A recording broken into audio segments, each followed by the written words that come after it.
You've been walking around feeling ordinary, but what you don't realize is that heaven itself made a deposit in you before you ever entered this world. You were not sent here empty. You were not born into this earth as some random accident. God looked at time, looked at history, looked at the battles that would be fought, and he decided that he would place something inside of you that the world would need. That's why the enemy has been fighting you since the day you were born. Because if you ever discover what's inside of you, if you ever wake up and realize the power that has been deposited in you, you will shake everything around you. The deposit of God is not weak. It is not fragile. It is not temporary. It is eternal. It is mighty. It is the same power that raised Christ from the dead lives on the inside of you. Do you hear me? It's not beside you. It's not behind you. It's not reserved for somebody else. It's in you. And the question is not whether or not you have it. The question is, when will you use it? Some of you have been praying for God to send help, when God is saying, I already sent it. I sent it inside of you. You keep asking for strength, and God says, I deposited strength in you. You keep asking for wisdom, and God says, I gave you wisdom before you knew your own name. The problem is not that God hasn't provided. The problem is that you haven't activated what's already there. You've been waiting on opportunities, but opportunities are waiting on you.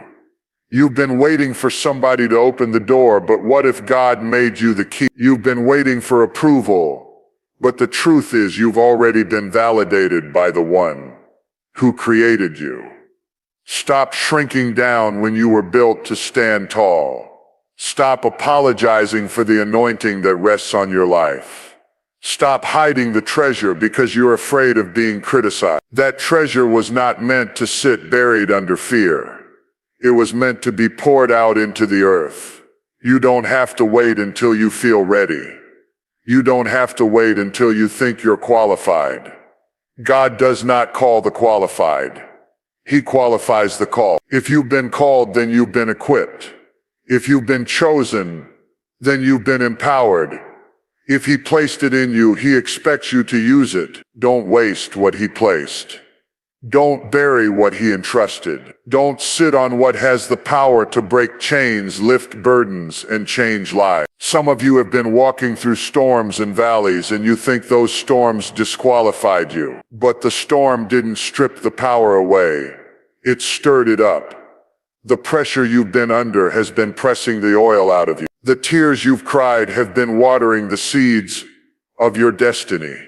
The nights you thought you wouldn't make it have been building resilience in your spirit. Don't you see?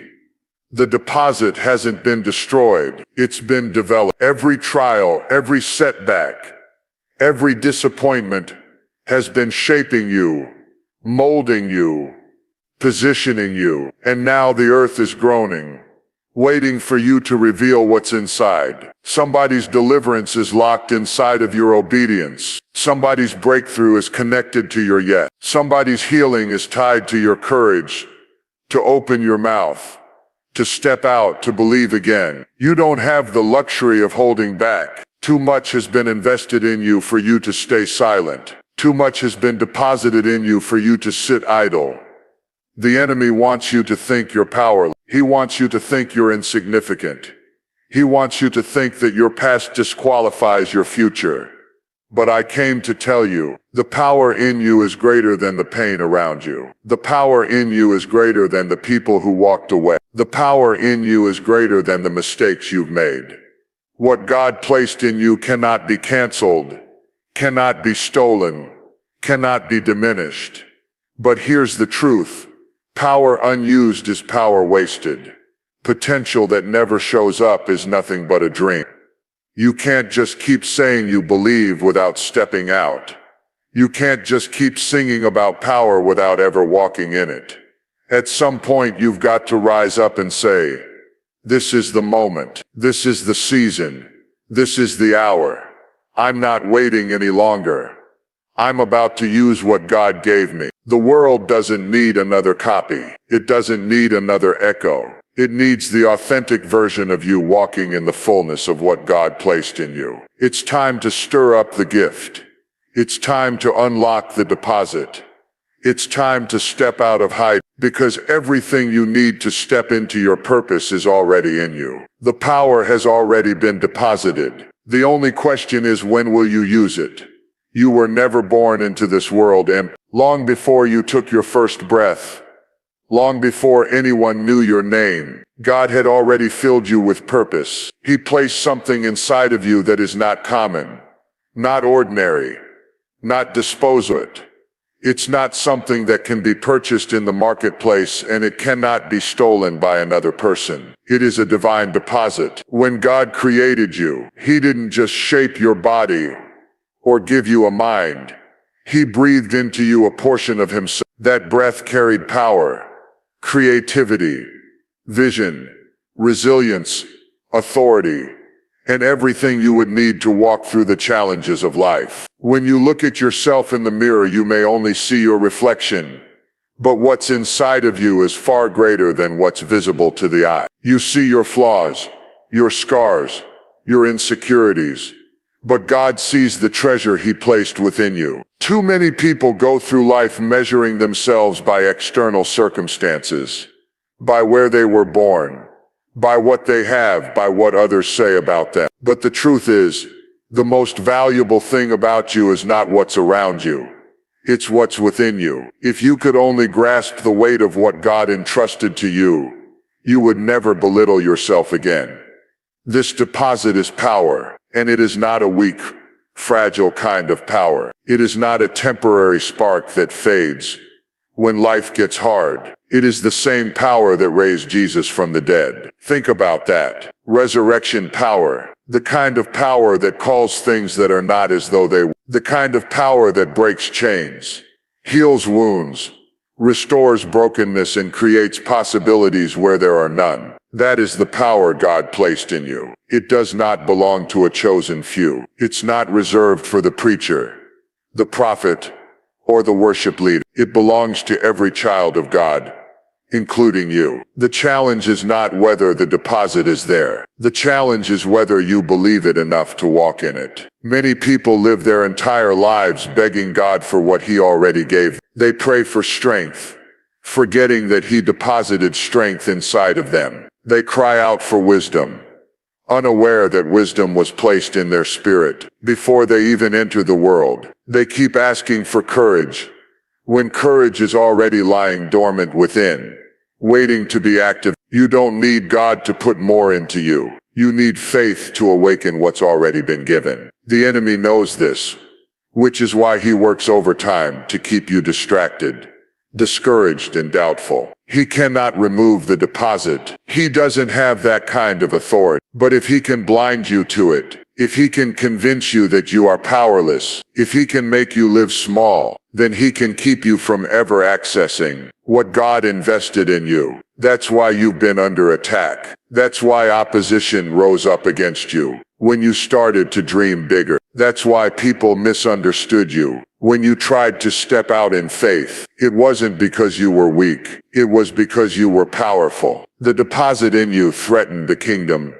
of darkness. You have to stop underestimating yourself. You are not an accident. You are not a mistake. You were chosen, selected, designed on purpose with a purpose. God saw the generation you would live in, the battles you would fight, the culture you would face, and He said, I can trust them with this deposit. You are carrying solutions to problems. You are carrying answers to prayers. You are carrying healing for somebody's brokenness. You are carrying light for someone else's darkness. What's in you is not just for you. It's bigger than you. It was placed in you so you could release it into the world. When you begin to believe that you carry something, you stop living like you are empty. You stop waiting for people to validate you, because you realize that heaven already validated you when it placed its treasure inside of you. You stop competing with others, because you know no one else can carry what you carry. You stop shrinking back in fear,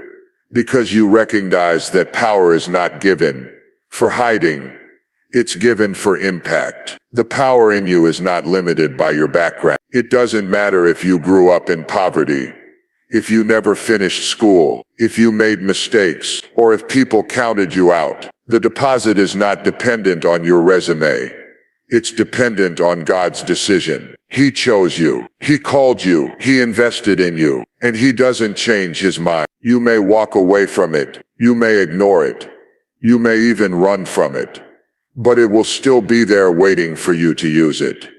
Every time you feel weak, remind yourself that the power is still there. Every time you feel unqualified, remind yourself that the power is still there. Every time life knocks you down, remind yourself that the power is still there. It cannot be canceled. It cannot be diminished. It cannot be transferred to someone else. What God put in you belongs to you. But the tragedy is that many people will live and die without ever opening up the treasure inside of them. They spend their lives waiting for a sign, waiting for a perfect moment, waiting for someone else to recognize them. They bury their gifts under fear, under doubt, under the opinions of others, and the world misses out on what they were carrying. Don't let that be your story. The power in you is not meant to be buried. It's meant to be poured. Every time you encourage someone, every time you step into your calling, every time you use your gift, every time you stand in faith instead of fear,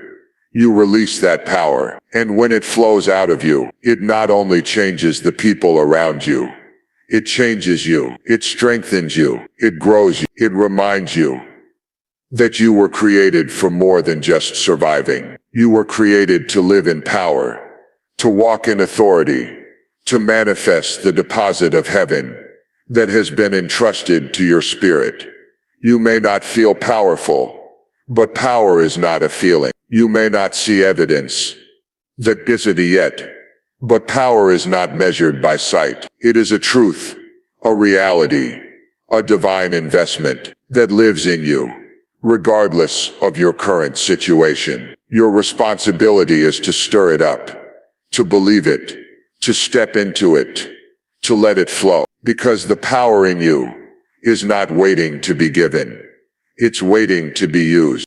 You have spent too much time waiting for people to clap for you, waiting for them to nod their heads and say, yes, you're worthy, you're capable, you're ready. But what if they never do? What if the approval you've been waiting for never comes?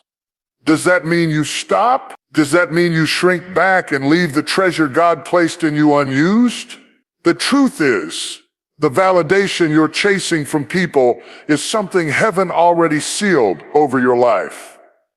You don't need another person's stamp when God has already placed His signature on your existence. Too many dreams have been buried in the graveyard of human approval.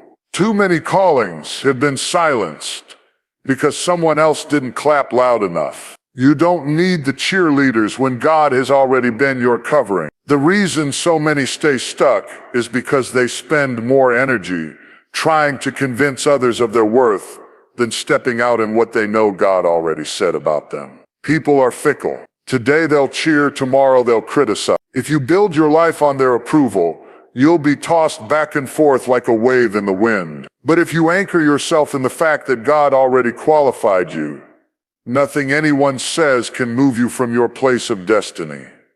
When God calls you, He equips you. He doesn't wait until you're perfect, until you've got everything figured out, until everyone around you agrees. He chooses you in the middle of your flaws. He anoints you when others overlook you. He validates you when the crowd ignores you. Think about David. His own father didn't even bring him in the house when the prophet came to anoint a king. He wasn't considered worthy. He wasn't considered fit. Yet the oil wouldn't flow until he walked in the room. Because what God ordains, man cannot deny. That's the same truth over your life. You may have been overlooked, underestimated, and unappreciated, but you are still chosen. It's dangerous to live your life waiting on people to co-sign your destiny, because people don't see what God sees. They only see the surface. They only measure by their standard. They only evaluate what looks qualified to them. But God looks at the heart. God sees what He placed in you before the world was formed. And He doesn't change His plan based on people's opinions. That's why some people can't understand why you're still rising after everything you've been through. That's why they shake their heads when you keep moving forward, despite all the times you were counted out. Because they didn't choose you, God did. They didn't put the gift in you, God did. And if they didn't give it, they can't take it away. There is a trap that comes with constantly seeking human validation. You'll find yourself performing instead of living, pleasing instead of walking in purpose. You'll waste years trying to fit into boxes that God never designed for you. You'll say yes to things He never told you to do, just to keep people happy. And all the while, the deposit inside of you remains dormant, waiting for the day you stop performing for applause and start obeying the call. People-pleasing will drain your destiny, but God's validation will fuel it. You've got to understand this. You were validated the moment He breathed life into you. When He knit you together in your mother's womb, He already called you chosen. He already stamped you with favor. He already ordained your state. You don't need to keep reapplying for approval when heaven already hired you. You're not trying out for a position in God's plan.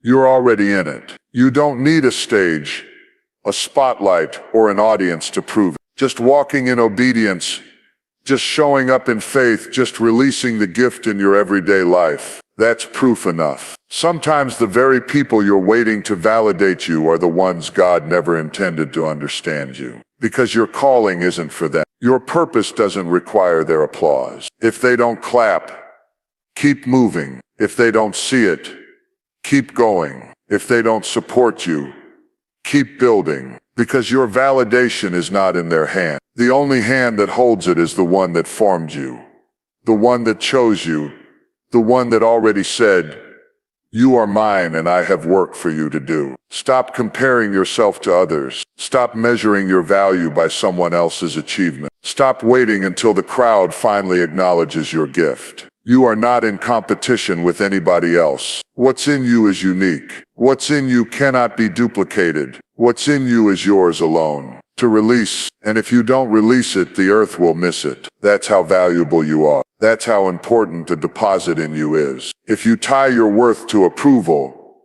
you'll keep it locked away. But when you stand in the validation of God, you'll start pouring out regardless of who notices. Do you know what happens when you step out without waiting for human approval? You begin to operate in freedom. You no longer second-guess every move. You no longer need to explain yourself to everyone. You no longer apologize for being who you are. That freedom allows the gift in you to flow unhindered. That freedom breaks the chains of fear and insecurity. That freedom is what turns ordinary men and women into history makers, because they stop living for the applause of people and start living for the approval of heaven. Think about it. If Jesus Himself was rejected, if prophets were misunderstood, if great leaders throughout history were opposed, why do you expect to be exempt? Rejection is not a sign you're unworthy.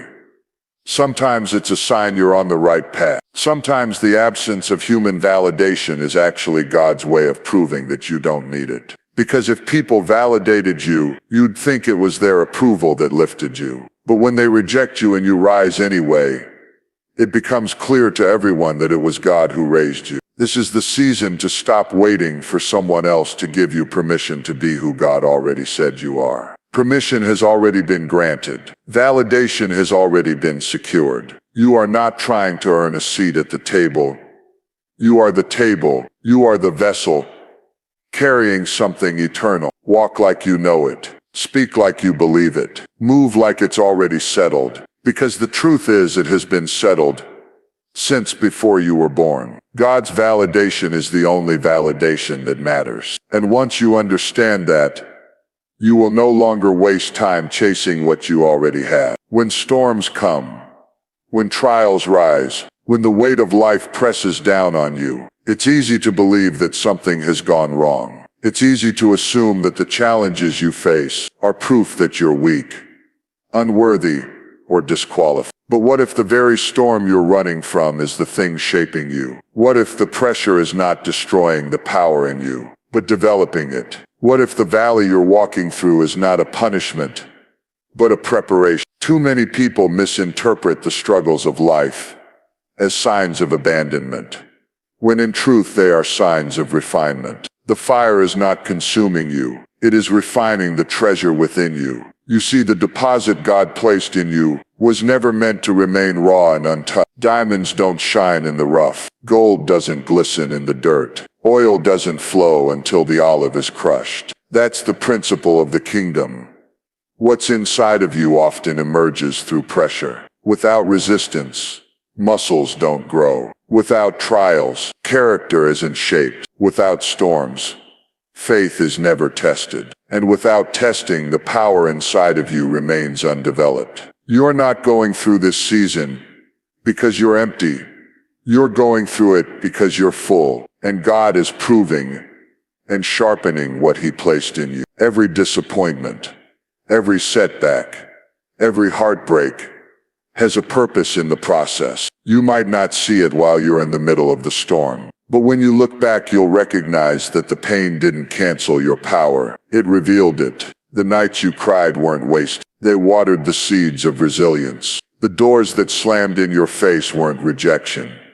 They were redirection. The betrayal that cut you so deep wasn't the end of your story. It was the very push that positioned you into your destiny. Think about Joseph, betrayed by his brothers, thrown into a pit, sold into slavery, falsely accused, locked in prison, and yet every single trial was a stepping stone toward the palace. The deposit of leadership and wisdom inside of him wasn't destroyed by the pit.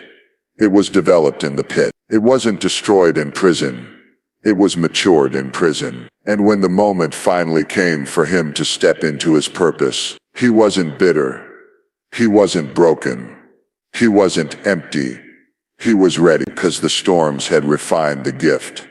The trials had sharpened the vision, and the suffering had built the strength to carry the weight of his assignment. It's the same with you. What you've been through hasn't disqualified you. It has equipped you. The storms you thought would kill you actually proved what you're made of. You thought the fire was too hot, but the fire revealed that you wouldn't burn. You thought the waves were too high, but the waves showed you that you could walk on water. You thought the valley was too deep, but the valley revealed that God's presence never left your side. Trials have a way of pulling out a version of you that you didn't even know existed.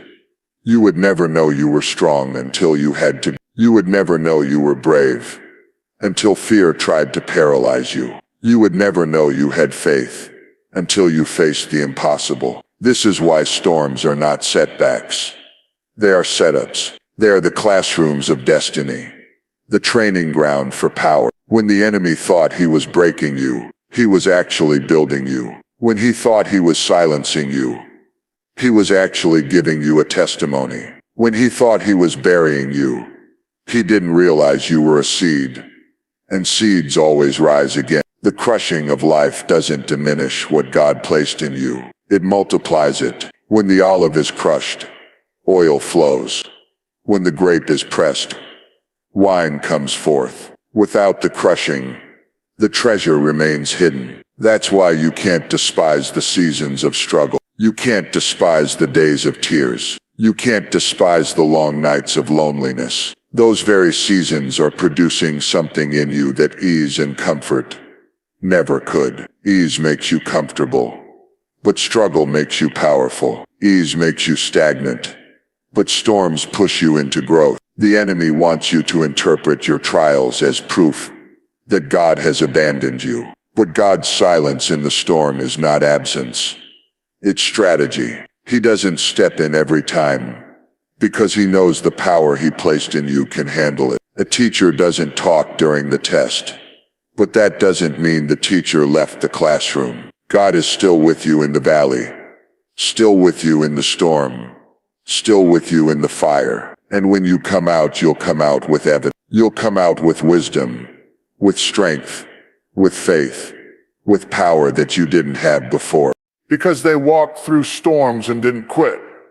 They faced betrayal and kept believing.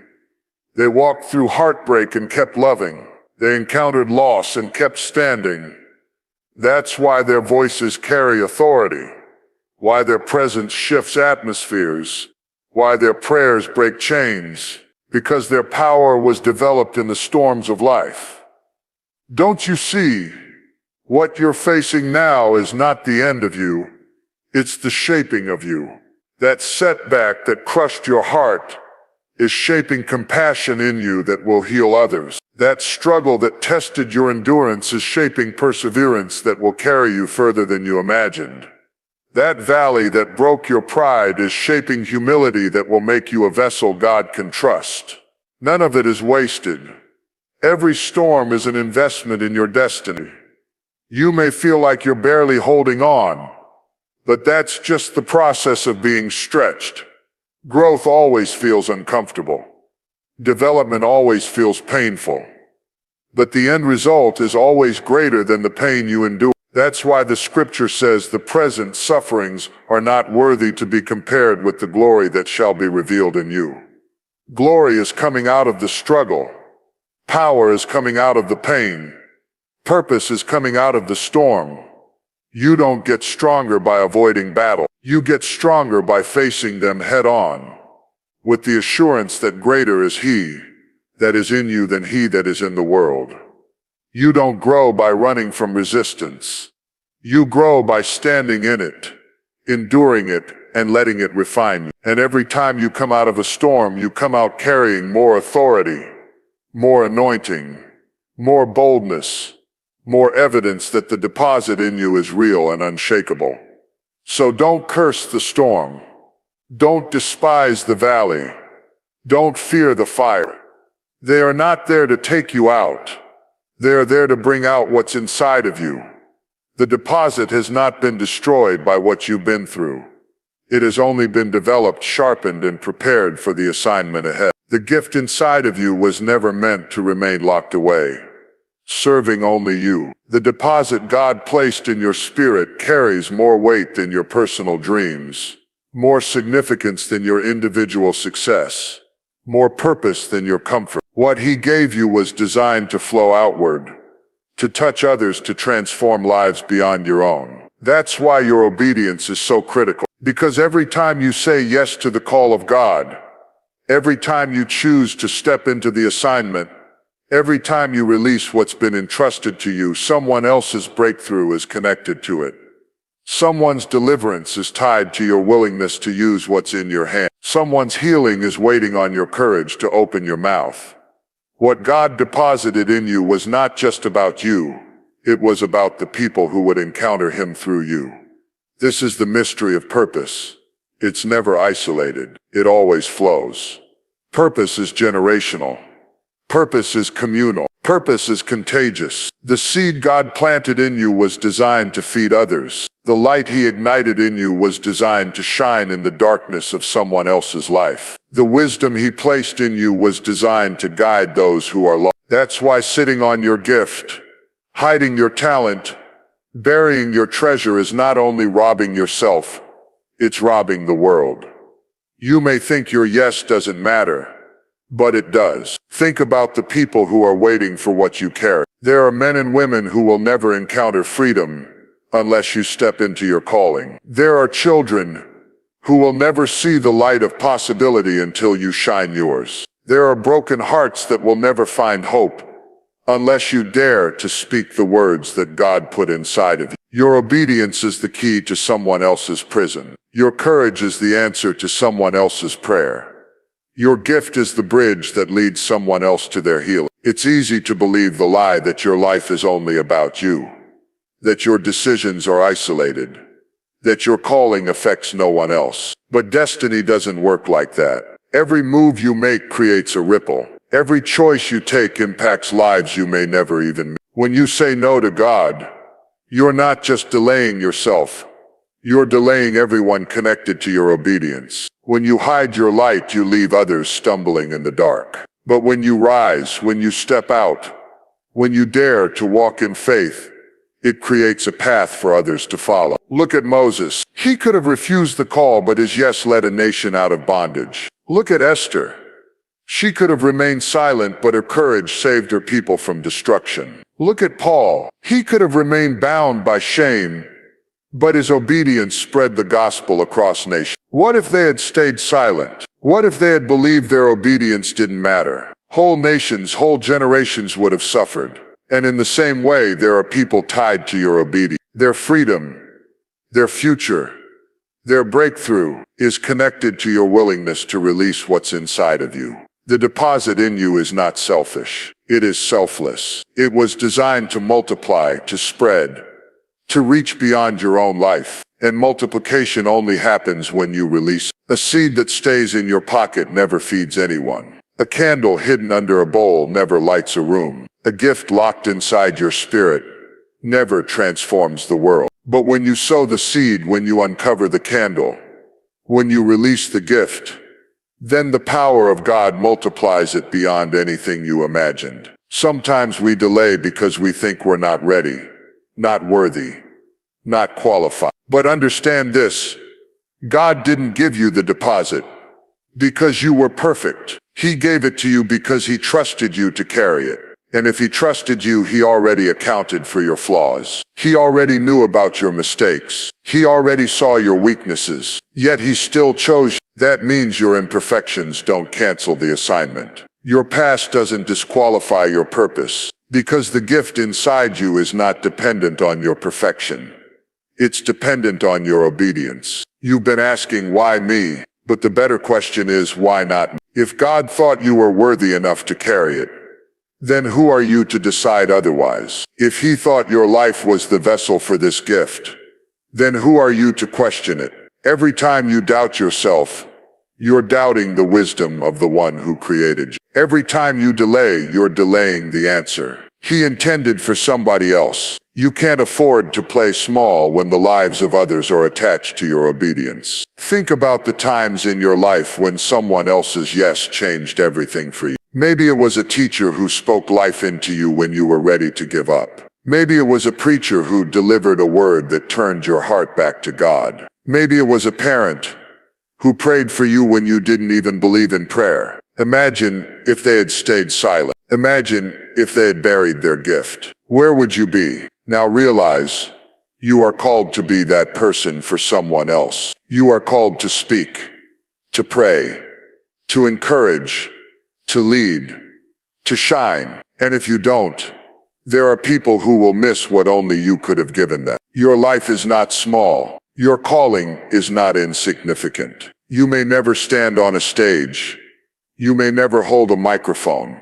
You may never be known by the masses, but the people you touch will be forever changed. The deposit in you might be the reason someone else doesn't quit. It might be the reason someone else chooses to live. It might be the reason someone else discovers their own power. That's why you cannot sit down on what God placed inside of you. It's too costly. Too much is at stake. Every act of obedience, no matter how small, releases something into the earth. Every time you forgive, you release healing. Every time you give, you release provision. Every time you encourage, you release hope. Every time you serve, you release love. These are not minor acts. They are eternal investments. And the people touched by your obedience will carry it forward, multiplying it in their own lives, impacting others in ways you may never see. This is why God deposited power in you, not just to bless you, but to bless others through you. He made you a vessel, not a container. A vessel pours out.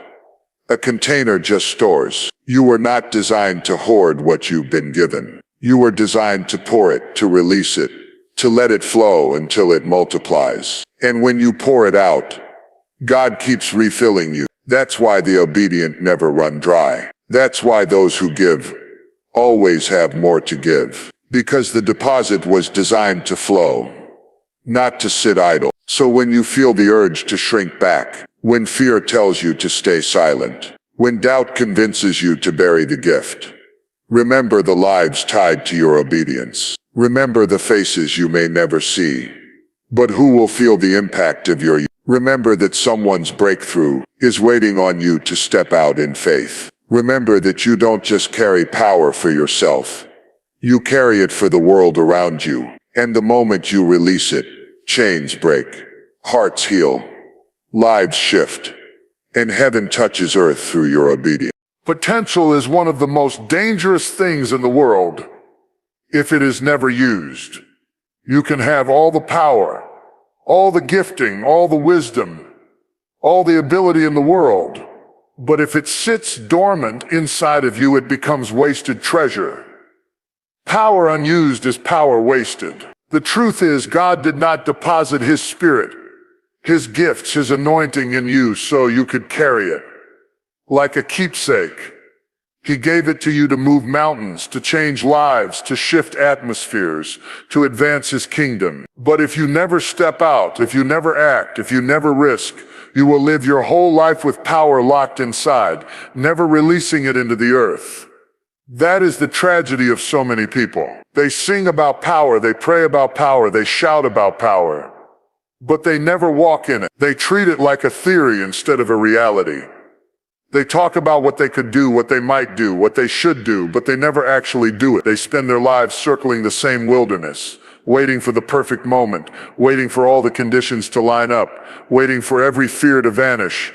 And by the time they look up, years have passed and the treasure is still buried. You cannot afford to waste what God placed in you. Too much has been invested, too much is at stake, too many lives are connected to your obedience. The reason potential is so dangerous when unused is because it gives the illusion of power without evidence. People will look at you and say you're gifted, you're talented, you're brilliant, but if it never manifests, it becomes nothing more than words. That's why so many die with songs never sung, books never written, businesses never started, sermons never preached, ideas never developed. The graveyard is full of unused potential. And it's not because God didn't give enough, it's because people never used what He gave. The enemy is not afraid of your potential. He's afraid of your activation. He doesn't mind if you sit in church and clap your hands as long as you never step into your assignment. He doesn't mind if you have dreams as long as you never move toward them. He doesn't mind if you quote scriptures as long as you never embody them, because He knows power unused is no threat. What terrifies Him is when you begin to walk in what God has deposited in you. When you stop talking about it and start living it. When you stop rehearsing the idea and start putting it into practice. That's when chains start breaking. That's when strongholds come down. That's when you become a problem for the kingdom of darkness. You can't just keep saying one day I'll write it, one day I'll preach it, one day I'll step out, one day I'll forgive, one day I'll take the risk, one day I'll use what God put in. If you keep pushing everything to one day, you'll wake up and realize life has passed you by. The power in you wasn't meant for one day, it was meant for today. You don't need a perfect season, you don't need every detail worked out. You don't need every fear gone. You just need faith to step out now. Because if you wait until you feel ready, you'll never move. God didn't give you power to sit on it. He didn't put gifts in you for them to stay hidden. He didn't anoint you so you could live in comfort while the world around you suffers. He gave you power because He expects you to use it. And when you use it, that's when multiplication happens. The more you pour out, the more He pours in. The more you step out, the more doors open. The more you walk in faith, the more evidence you see. But none of that happens while you sit still, waiting for life to come to you. You have to move with what you have right now. Fear will always tell you not to. Fear will tell you you're not enough. Fear will tell you you'll fail. Fear will tell you people will laugh. People will reject. People will criticize. But fear is a liar. Fear magnifies the risk while minimizing the reward. Fear keeps you locked in a prison of what if. But faith says, what if it works? What if someone is healed? What if a life is changed? What if my obedience shifts a generation? You cannot let fear rob you of the chance to see what God can do with your yes. Every great move of God started with someone who dared to use what was in their hands. Moses didn't feel qualified, but he stretched out his rod. David didn't look like a warrior, but he picked up 5 stones. The boy with 2 fish and 5 loaves didn't have enough to feed a multitude, but he gave what he had. And when they used it, God multiplied. The miracle wasn't in the rod. the stones or the bread. The miracle was in their willingness to use it. The same is true for you. It's not about how big the gift looks. It's about whether you're willing to release. You have something in you that the world needs. But the world will never experience it if you don't use it. You may think it's small, but small obedience creates great impact. You may think it's insignificant, but what seems insignificant to you could be life-changing for someone else. You may think it's too late, but as long as you have breath, it's not too late to use what's inside of you. The only thing standing between you and the fulfillment of your purpose is your willingness to act. You don't want to stand before God one day and realize you sat on everything He gave you. You don't want to leave this earth with your treasure still locked inside. You don't want to live with the regret of knowing you had the power but never used it. Because the truth is, there are no reruns, no do-overs. You get one life, one assignment, one opportunity to pour out what He placed in you. Don't waste it. When you start using the power, you'll discover that you're stronger than you thought, braver than you imagined, more capable than you realized. You'll see evidence of God's hand on your life in ways you couldn't see while you were sitting still. You'll watch mountains move, doors open, hearts change, not because of who you are, but because you dared to use what He put in you. And as you keep using it, you'll understand that power was never meant to stay inside of you. It was meant to flow through you, touching everyone you encounter. The worst thing you can do is waste the investment of heaven. The best thing you can do is step out today, right now, with what you already have, and let God do the rest. Because power unused is power wasted. And God didn't deposit His power in you for it to sit idle. He put it in you so it could change the world through you. You've carried it long enough. You've questioned it, doubted it, hidden it, and waited for somebody else to affirm it. But the truth is, the deposit of God in you has been there the whole time. You are not waiting on a sign. The sign is already in you. You are not waiting on permission. Heaven already authorized. You are not waiting on perfect conditions. The storm is the very stage where His power shines the brightest. Don't leave this world with songs unsung, books unwritten, ideas buried, and miracles unreleased. Don't let the grave steal what God entrusted to you. This is your moment to stir up the gift, to walk by faith, to use what's in your hands, and to release what's in your spirit. The world is waiting. Heaven is watching. And God is saying, I put power in you now. Move with